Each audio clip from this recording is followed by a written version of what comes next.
non-academic. And today I'm going to be answering some of the questions which were asked in the FAQ section.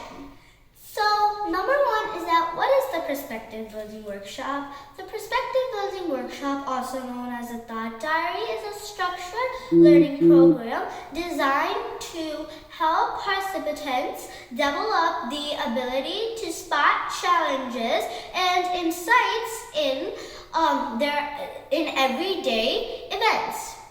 The goal of the workshop is to enhance participants' problem solving and thought leadership skills, and will provide them a framework for bringing fresh or original ideas to their work. Number two is that who is a perspective building workshop designed for?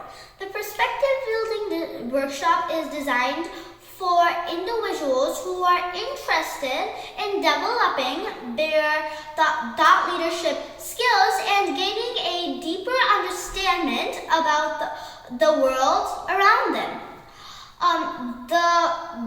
This is suitable for young minds from a variety of backgrounds. Hope this was useful for you. Thanks for watching and bye.